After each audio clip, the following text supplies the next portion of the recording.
ये तो आपका अपना टैलेंट है और अभी जैसे कि इंट्रो में मैंने कहा कि एक ही सीरियल में इतने कैरेक्टर्स के अब वो एक्टिंग स्कूल्स में पढ़ाए जाते हैं, तो ये कैसा लगता है आपको कि आप मतलब लोग एक्टिंग के सिलेबस में आप आ चुकी हैं? डर लगता है अच्छा भी लगता है और डर भी लगता है नहीं, मगर बहुत मेहनत की बात है और मेहनत बहुत होती है। हाँ, अब कदूसी साहब के जो आपके कैरेक्टर्स थे, इसमें इतने उनकी गेटअप्स और उनकी डिफरेंट इवन आवाज़ें, उनकी अपीयरेंस, उनके लुक, तो ये सब आपका अपना आइडिया था या आप पूरी टीम के साथ मिलकर ये करती थी?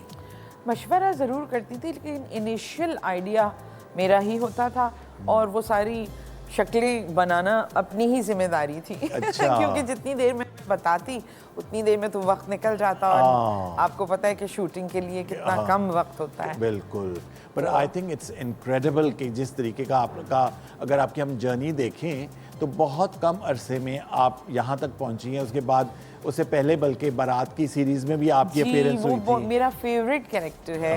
नदीम बेग साहब के साथ मैंने किया था और अभी तक मैं उस कैरेक्टर को याद करती हूँ और जब मैं बाहर जाती हूँ तो मुझे मुल्क से बाहर जो लोग रहते हैं स्पेशली मैनचेस्टर में, वहाँ से अगर कोई मुझे मिल जाता है तो वो बहुत अप्रिशिएट करते हैं।